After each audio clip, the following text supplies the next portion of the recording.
સુરેન્દ્રનગરમાં લોકમેળાની રંગત જામશે, વઢવાણમાં નહીં યોજાય લોકમેળો। સુરેન્દ્રનગર લોકમેળાને લઈને ખુશીના સમાચાર આવ્યા છે। દર વર્ષની જેમ આ વર્ષે પણ સુરેન્દ્રનગરમાં જન્માષ્ટમીના લોકમેળાની રંગત જામશે, જ્યારે વઢવાણના લોકોએ સુરેન્દ્રનગરમાં લોકમેળો માણવા આવવું પડશે, કેમ કે આ વખતે વઢવાણમાં લોકમેળાનું આયોજન નહીં થાય। સુરેન્દ્રનગર દૂધરેજ વઢવાણ સંયુક્ત પાલિકા તંત્ર દ્વારા પરંપરાગત રીતે સુરેન્દ્રનગર અને વઢવાણ ખાતે જન્માષ્ટમીના લોકમેળાનું 4 થી 5 દિવસ માટે આયોજન કરવામાં આવે છે। ચાલુ વર્ષે સુરેન્દ્રનગર મેળાનું મેદાન તેમજ વઢવાણ રેલવે સ્ટેશન ગ્રાઉન્ડ ખાતે 5 દિવસ માટે જન્માષ્ટમી લોકમેળાનું આયોજન કરવામાં આવ્યું છે, જેના માટે ટેન્ડર પ્રક્રિયા હાથ ધરવામાં આવી હતી। સુરેન્દ્રનગર મેળાના મેદાન ખાતે યોજાનાર લોકમેળામાં કુલ 6 આયોજકો દ્વારા હરાજીમાં ભાવ બોલવામાં આવ્યા હતા અને સૌથી વધુ ભાવ ₹36.54 લાખ મેળા આયોજક હરેશભાઈ અરોરા દ્વારા બોલાતા સુરેન્દ્રનગર મેળાનું મેદાન સરકારની નવી એસઓપી પાલન કરવાની શરતે તેમને ફાળવવામાં આપ્યું છે। જ્યારે વઢવાણ રેલવે સ્ટેશન ગ્રાઉન્ડ ખાતે યોજાતા લોકમેળા માટે કુલ 19 મેળા આયોજકો દ્વારા ટેન્ડર ભરવામાં આવ્યા હતા, પરંતુ વઢવાણ ગ્રાઉન્ડ ખાતે યોજાતા મેળા માટે પાલિકા તંત્ર દ્વારા નક્કી કરવામાં આવેલ ₹56,20,000 અપસેટ કિંમત ઘટાડી ₹46 લાખ રાખવાની માંગ કરી, પરંતુ પાલિકાના સત્તાધીશો દ્વારા અપસેટ કિંમત ઘટાડવા માટે ઇનકાર કરાતા વઢવાણના મેળા માટેના તમામ આયોજકોએ હરાજી પ્રક્રિયાનો બહિષ્કાર કરી બહાર નીકળી ગયા હતા અને વઢવાણનો મેળો આયોજકો નહીં પરંતુ પાલિકા તંત્ર દ્વારા યોજવામાં આવે તેવી માંગ કરી હતી। એટલે વઢવાણનો લોકમેળો ચાલુ વર્ષે બંધ રહેશે તેવી શક્યતાઓ સેવાઈ રહી છે। રાજકોટમાં મળે છે માખીવાળી નાન ખટાઈ। ખાદ્ય ચીજ વસ્તુઓમાંથી જીવાતું નીકળવાનો સિલસિલો યથાવત છે। ચોમાસાની ઋતુમાં ફૂડ વિભાગ દ્વારા દુકાનો તેમજ રેસ્ટોરન્ટમાં ચેકિંગ પણ હાથ ધરવામાં આવતું હોય છે, ત્યારે રાજકોટ શહેરમાં ફરી એકવાર આવી જ એક ઘટના સામે આવી છે। રાજકોટ શહેરમાં નાન ખટાઈમાંથી માખી નીકળવાનો ગ્રાહકે આક્ષેપ કર્યો છે। રાજકોટના પાટીદાર ચોક પાસે બેકરીમાંથી અશોકભાઈ નામના વ્યક્તિએ નાન ખટાઈ ખરીદી હતી। નાન ખટાઈ ખાતા તેમાંથી માખી નીકળી હતી। ગ્રાહકે દુકાનદારને ફરિયાદ કરતા તેમણે ઉડાવ જવાબ આપવાનો પણ ગ્રાહકે આક્ષેપ કર્યો। નાન ખટાઈમાંથી માખી નીકળવા મામલે બેકરી સંચાલકે ગ્રાહક પર આક્ષેપ કરતા કહ્યું કે નાન ખટાઈ બદલી આપવા કહ્યું તો ગ્રાહકે રૂપિયાની માંગણી કરી। સમગ્ર મામલે આરોગ્ય વિભાગ ચેકિંગ હાથ ધર્યું। ચેકિંગ દરમિયાન બેકરી પાસે ફૂડ લાયસન્સ ન હોવાનું સામે આવ્યું। બેકરી પ્રોડક્ટ્સ પર ઘટકોની માહિતી પણ આપવામાં આવી નથી। સુરતીઓ માવાની મીઠાઈ ખાતા પહેલા ચેતજો, આરોગ્ય વિભાગે લીધા સેમ્પલ। ખાણીપીણીના શોખીન સુરતી લાલાઓ તહેવારો પર માવાની મીઠાઈ ખાતા પહેલા ધ્યાન રાખજો। અખાદ્ય માવાની આશંકાએ આરોગ્ય વિભાગે કાર્યવાહી શરૂ કરી છે। સુરત મહાનગરપાલિકાની આરોગ્ય વિભાગની ટીમ દ્વારા શહેરના 8 ઝોનની અંદર મીઠાઈ વિક્રેતા અને માવા વિક્રેતાઓ ત્યાં જઈને સેમ્પલ લીધા। આરોગ્ય વિભાગ દ્વારા માત્ર માવાનું વેચાણ કરતા હોય તેવા સ્થળ ઉપર જઈ અને ડેરી તેમજ મીઠાઈની દુકાનો પણ માવાના સેમ્પલ લીધા। લેવામાં આવેલા સેમ્પલને પબ્લિક હેલ્થ લેબોરેટરીમાં મોકલવામાં આવ્યા। 14 દિવસ કરતાં વધુ ઝડપથી આ રિપોર્ટ આપવામાં આવશે। સેમ્પલમાં જો કોઈ ભેળસેળ દેખાશે તો વેપારી સામે કાર્યવાહી કરવામાં આવશે। નર્મદામાં 3 આદિવાસી નેતાને કરાયા નજરકેદ। દેડિયાપાડામાં યોજાયો શ્રદ્ધાંજલિ કાર્યક્રમ। નર્મદામાં 2 આદિવાસી યુવકના શ્રદ્ધાંજલિ કાર્યક્રમ પહેલા દાવા પ્રમાણે આપના ધારાસભ્ય ચૈતર વસાવા, કોંગ્રેસના ધારાસભ્ય આનંદ પટેલ અને પૂર્વ નેતા વિપક્ષ સુખામ રાઠવાની નજરકેદ કરી લેવાયા। આ ત્રણેય નેતાઓ કેવડિયામાં આયોજિત શ્રદ્ધાંજલિ કાર્યક્રમમાં જવાના હતા, જેની જાણ પોલીસને થતા ત્રણેયની નજરકેદ કરી લેવાયા। જોકે ચૈતર વસાવાએ કેવડિયામાં શ્રદ્ધાંજલિ કાર્યક્રમની અને રેલીને મંજૂરી ન મળતા ડેડિયાપાડામાં શ્રદ્ધાંજલિ કાર્યક્રમ યોજ્યો। પોલીસે કેવડિયામાં મંજૂરી ન આપતા ડેડિયાપાડામાં જ શ્રદ્ધાંજલિ કાર્યક્રમ યોજાયો। લીમડા ચોક પર મૃતકોના ફોટા મૂકીને આપી શ્રદ્ધાંજલિ। ત્યારે સાંસદ મનસુખ વસાવાએ ચૈતર વસાવા પર પ્રહાર કર્યા। મનસુખ વસાવાએ કહ્યું કે ચૈતર વસાવા મૃતકના નામે રાજકારણ કરી રહ્યા છે, હીરો થવા માંગે છે, પણ હવે નહીં ચાલે। વડોદરાના સયાજીગંજ વિધાનસભા બેઠકના ધારાસભ્ય કેયુર રોકડિયાએ જાહેરમાં અધિકારીનો ઉધડો લઈ લીધો। બિલ્ડિંગ પ્રોજેક્ટના અધિકારી અનુપ પ્રજાપતિને જાહેરમાં સવાલ કર્યા। તેમણે કહ્યું કે નવી બિલ્ડિંગમાં રેઇન વોટર હાર્વેસ્ટિંગ સિસ્ટમ છે કે નહીં। અધિકારીએ ઇનકાર કરતા ધારાસભ્યએ જાહેરમાં નિયમ સમજાવી અધિકારીનો ઉધડો લઈ લીધો। આ ઉપરાંત બિલ્ડિંગમાં પાર્કિંગ અલગથી આપવા પણ ભાર મૂક્યો। જીડીસીઆરના નિયમ પ્રમાણે રેઇન વોટર હાર્વેસ્ટિંગ સિસ્ટમ હોવી જોઈએ તો કેમ નથી નાખી તેવો સવાલ તેમણે કર્યો। 2 કરોડના ખર્ચે વોર્ડ 1ની નવી ઓફિસ બની છે।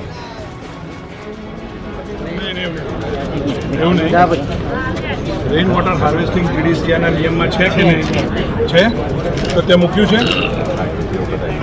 કેમ નહોતું લીધું, કેમ નથી લીધું? પણ જૂનું ટેન્ડર હોય કે ના હોય, જીડીસીઆરના પાર્કિંગ માટે થોડો શેડ મળે અને પાર્કિંગ માટે પણ એક શેડ ના હા બનાવો એ બનાવી દો।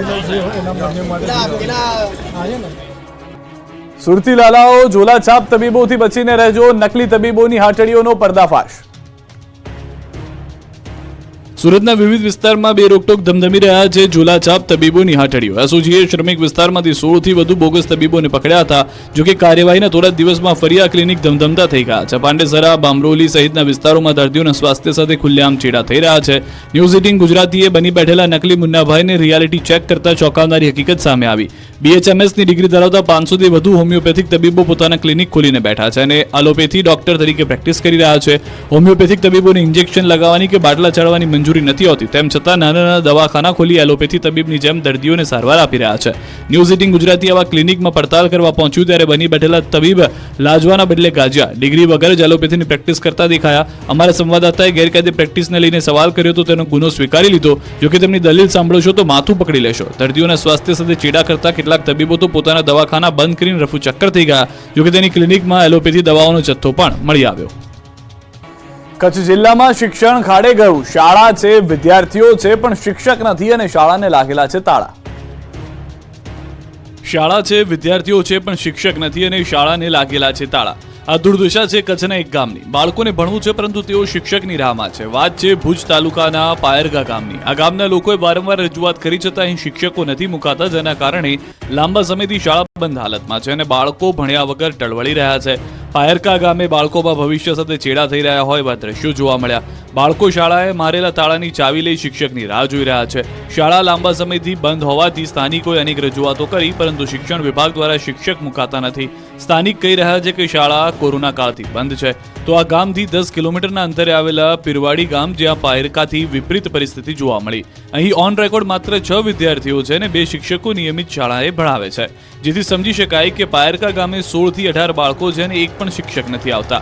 જેથી શાળા બંધ છે અને પીરવાડીમાં 6 વિદ્યાર્થીઓને 2 શિક્ષકો દ્વારા ભણાવાય છે. તો આ તરફ શિક્ષણ વિભાગ અલગ જ રટણ કરી રહ્યું છે. જિલ્લા પ્રાથમિક શિક્ષણ અધિકારીએ જણાવ્યું કે પાયરકામાં પેટા વર્ગમાં ચાલે છે. તેઓ તો ત્યાં સુધી કહ્યું કે પાયરકાની શાળા રેગ્યુલર શાળા નથી. સમજણ જીવનમાંથી જાય તો જોવા જેવી થઈ જાય. આવું જ કંઈક થયું છે ખેડાના ચાનોર ગામની શાળામાં. સમયનો સદુપયોગ કરવાનું જ્ઞાન પીરસતા ગુરુઓ ચૂકી ગયા સમયનું ભાન કરાવતા શિક્ષકો ભૂલી ગયા ભાન. શાળાએ શિક્ષકો સમયસર પહોંચ્યા જ નહીં, જેથી ખેડાના ચાનોર ગામના વિદ્યાર્થીઓને શાળાની બહાર ગુરુજીની રાહ જોવી પડી. શાળા ખુલે તે માટે રાહ જોવી પડી. શાળાનો સમય સવારનો હતો. શાળા ખુલવાનો સમય એટલે કે સવારના 7:15 થઈ ગયા હોવા છતાં એક પણ શિક્ષક મહાશય દેખાયા નહીં. બીજી તરફ શાળાના ટાઈમે બાળકો આવી પહોંચ્યા પરંતુ શાળામાં મારેલા હતા તાળા. કારણ કે શિક્ષકો સમયસર આવ્યા નહોતા અને વિદ્યાર્થીઓને રાહ જોવાની વારો આવ્યો. આમ તો શિક્ષકોનો આવવાનો સમય સવારે 7:15 છે, છતાં પણ બાળકો 7:30 સુધી આવતા હોય છે. પરંતુ 7:45 થયા તેમ છતાં સરકારી પૈસે તાગડધન કરતા સરકારી જમાઈઓ ન તો આચાર્ય ફરક્યા કે ન કોઈ શિક્ષક. શાળામાં સમયસર શિક્ષકો ન આવતા હોવા અંગે અમે સ્થાનિકોને પૂછ્યું તો તેઓએ ચોમાસાનું બહાનું કાઢ્યું. પરંતુ અહીં સવાલ એ થાય કે શિક્ષકોને ચોમાસું નડ્યું પરંતુ વિદ્યાર્થીઓ કેમ સમયસર આવી પહોંચ્યા. તો આ સમગ્ર બહાનાબાજી વચ્ચે આખરે 7:51 એક શિક્ષિકા આવ્યા અને શાળાના તાળા ખુલ્યા. લગભગ 1 કલાકની રાહ જોયા બાદ વિદ્યાર્થીઓને શાળામાં પ્રવેશ મળ્યો. તો આ સમગ્ર મામલે અમારી ટીમ પહોંચી આચાર્ય પાસે. શાળાએ મોડા આવવાના આચાર્યએ આપેલા તુક્કા પણ હાસ્યાસ્પદ હતા. પાવાગઢના વિદ્યાર્થીઓ ગંદકીના કારણે નથી જઈ શકતા સ્કૂલે. બાળકોને ભણવું છે તો ક્યાંક શિક્ષકો નથી, ક્યાંક શાળા નથી, ક્યાંક શાળા અને શિક્ષકો બંને છે તો ભૂલકાઓ નથી. પરંતુ પાવાગઢમાં શાળા છે, શિક્ષકો પણ છે, ભણવા જવા માટે બાળકો ઉત્સાહિત પણ છે, પણ શાળાએ જવા માટેનો માર્ગ જ બિસ્માર છે. ગુજરાત રાજ્યની સૌથી ઊંચાઈ ઉપર આવેલી પાવાગઢ છાસિયા તળાવ પ્રાથમિક શાળામાં વિદ્યાર્થીઓને કાદવ કિચડવાળા રસ્તાને લઈ ભારે અગવડતા ભોગવવી પડે છે. પાવાગઢ ડુંગર ઉપર વસવાટ કરતા પરિવારના અંદાજિત 45 વિદ્યાર્થીઓ અહીં ધોરણ 1 થી 5 માં અભ્યાસ કરી રહ્યા છે. અહીં આવેલા કાચા માર્ગ ઉપર હાલ ચાલતી કામગીરીને લઈને ટ્રેક્ટરની અવરજવર અને નજીકમાં નાખવામાં આવતા કચરાને લઈ હાલત બદતર બની ગઈ છે, જેથી વિદ્યાર્થીઓ શાળામાં આવવાનું પણ ટાળી રહ્યા છે. કેટલાક વિદ્યાર્થીઓ અવાવરું અને પથ્થર ઠેકી જોખમી રીતે શાળામાં અભ્યાસ કરવા માટે મજબૂર બન્યા છે. ત્યારે અહીં કાચા રસ્તામાં પુરાણ કરવામાં આવે તેવી માંગ ઉઠી છે. માર્ગ ન હોવાને કારણે વિદ્યાર્થીઓનું ભણતર બગડી રહ્યું છે.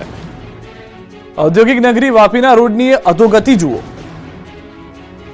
ઔદ્યોગિક નગરી વાપીમાં પણ ચોમાસામાં રસ્તાઓનું ધોવાણ થયું છે. વાપી શહેરના મુખ્ય માર્ગ તો વરસાદમાં ધોવાઈ ગયા છે. સૌથી મોટા ઇન્ડસ્ટ્રીયલ એસ્ટેટમાં પણ અનેક જગ્યાએ રસ્તાઓની હાલત અત્યંત ખરાબ છે, જીઆઈડીસીના ડુંગરા ગાર્મેન્ટ ઝોનમાં રસ્તા ઉપર મસમોટા ખાડા પડી ગયા હોવાથી ઉદ્યોગપતિઓને અહીં આવતી કંપનીઓમાં આવતા ભારે વાહનોને પણ મોટી મુશ્કેલીનો સામનો કરવો પડે છે.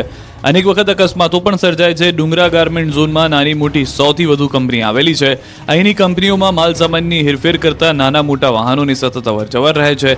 ચોમાસા પહેલાથી જ આ વિસ્તારમાં રસ્તાઓની હાલત ખરાબ હતી, પરંતુ ચોમાસા દરમિયાન અહીં રસ્તાઓનું મોટા પાયે ધોવાણ થયું.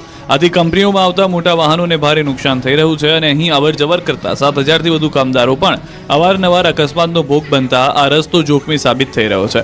અહીંના ઉદ્યોગપતિઓ દ્વારા રસ્તાની ખરાબ હાલત અંગે તંત્ર સમક્ષ રજૂઆત કરી રસ્તા રિપેર કરવા માટે રજૂઆત કરી છે. તેમ છતાં તંત્ર દ્વારા કોઈ નક્કર કાર્યવાહી કરવામાં નથી આવી, જેથી 100થી વધુ કંપનીના લોકો મુશ્કેલીમાં મુકાયા છે. અમદાવાદનો હાટકેશ્વર બ્રિજ પડું અન્ય બ્રિજો પણ બીમાર. અમદાવાદના રસ્તાઓ જે નહીં પરંતુ બ્રિજ પણ ખખડધજ બની ગયા છે. અમદાવાદના કેટલાક બિસ્માર બ્રિજની પોલ ખુલી, ક્યાંક ગાબડા પડ્યા છે તો ક્યાંક બ્રિજના સળિયા દેખાય ગયા. કેટલાક બ્રિજ પરથી તો વાહન ચાલકો નીકળતા પણ ડરે છે. ચોમાસા દરમિયાન ધોધમાર વરસાદ ખાબકતા અમદાવાદના બ્રિજને માઠી અસર થઈ છે. જોકે કેટલાક બ્રિજ તો ઘણા સમયથી સમારકામ માંગી રહ્યા છે. અમદાવાદ શહેરના હાટકેશ્વર બ્રિજની હકીકત અને શાસ્ત્રી બ્રિજ બાદ શહેરના 32 જેટલા બ્રિજનું અમદાવાદ મહાનગરપાલિકા દ્વારા ઇન્સ્પેક્શન કરવામાં આવ્યું, જેની પર આગામી સમયમાં ટેન્ડર આપીને કામ પૂરા કરવામાં આવશે. સૌથી વધુ વિવાદાસ્પદ અને ચર્ચાસ્પદ એવો અમદાવાદનો હાટકેશ્વર બ્રિજ તો હવે પડું થઈ રહ્યો છે. ખોખલા બની ગયેલા આ બ્રિજ પર છેલ્લા 3 વર્ષથી વાહન વ્યવહાર બંધ છે, પરંતુ વાહન ન ચાલતા હોવા છતાં હાલમાં આ બ્રિજ બન્યો છે જોખમી. બ્રિજ પર મોટી સંખ્યામાં ગાબડા પડી ગયા છે. ચોંકાવનારી વાત તો એ છે કે હાલમાં બ્રિજનો એક ભાગ થોડો નમી પણ ગયો છે, જેથી બ્રિજની બાજુમાંથી પસાર થતા વાહન ચાલકો પર મોટું જોખમ આવી પડ્યું છે. આ બ્રિજને લઈને એક વિડીયો પણ વાયરલ થયો, જેમાં આ બ્રિજ નીચેથી પસાર થતા લોકોને સાવચેત રહેવા જણાવાયું. બીજી તરફ આ બ્રિજને તોડવા માટેની કામગીરી પણ ટલ્લે ચડી ગઈ હોય તેવું લાગી રહ્યું છે, કારણ કે બ્રિજને તોડીને બનાવવા માટે 4થી વખત ટેન્ડર બહાર પાડવામાં આવ્યું અને એ માત્ર એક જ પાર્ટીએ ભર્યું હતું. જો કે હાલમાં તો આ બ્રિજ ખોખલો બની જતા લોકોને ડર લાગી રહ્યો છે. અમદાવાદના અંડરબ્રિજોમાંથી નીકળતી વખતે ધ્યાન રાખજો, થઈ ગયા છે ખખડધજ. અમદાવાદના ઉસ્માનપુરાના અંડરબ્રિજના પણ હાલ બેહાલ છે. ચોમાસા દરમિયાન અહીં ખાડા તો પડ્યા છે, પણ સાથોસાથ વાહનો પછડાય એવી સ્થિતિ પણ થઈ ગઈ છે. અંડરબ્રિજની અવદશા કેમેરામાં કેદ થઈ. સટાસટ વાહનો પસાર થાય એવો અવાજ અહીં આવે છે. લોકોના વાહનો બ્રિજના સ્પાનમાં પછડાય છે. તંત્રનું ધ્યાન હોય કે ન હોય, પરંતુ ન્યૂઝ 18 ગુજરાતીના કેમેરામાં કેદ થતા દ્રશ્યો એ પણ સ્પષ્ટ બતાવે છે કે તંત્ર આ મામલે કેટલું ઉદાસીન છે. રોજના હજારો વાહનો જ્યારે આ રોડ પરથી પસાર થાય ત્યારે અવાજથી લોકો ડરી જાય છે. ઉસ્માનપુરા અંડરબ્રિજને પણ અમે ધ્યાનથી જોયું ત્યારે ખબર પડી કે અહીં તો બ્રિજ નીચે પોપડા ઉખડવા લાગ્યા. એટલું જ નહીં, બ્રિજમાં તિરાડો પણ જોવા મળી.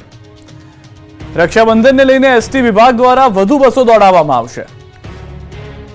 પવિત્ર રક્ષાબંધનના તહેવારને લઈ પ્રવાસીઓનો ધસારો વધતો હોય છે, ત્યારે પ્રવાસીઓને ટ્રાફિકને પહોંચી વળવા માટે એસટી નિગમ દ્વારા વિશેષ વ્યવસ્થા કરવામાં આવી છે. એસટી નિગમના અલગ અલગ ડિવિઝનમાંથી એક્સ્ટ્રા સંચાલન કરવામાં આવશે અને અમદાવાદ, વડોદરા, સુરત અને રાજકોટ ડિવિઝનમાંથી વધારાની બસો દોડાવવામાં આવશે.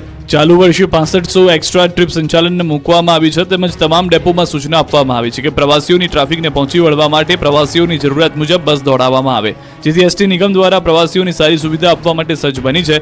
ચાલુ વર્ષે નિગમ દ્વારા 17 ઓગસ્ટથી 20 ઓગસ્ટ સુધી રક્ષાબંધનના તહેવારો દરમિયાન એસટી નિગમ દ્વારા અંદાજિત 6500 જેટલી એક્સ્ટ્રા ટ્રીપોનું સંચાલન કરવાના છે. અમદાવાદ, વડોદરા, સુરત, મહેસાણા, રાજકોટ, જામનગર સહિતના ડિવિઝન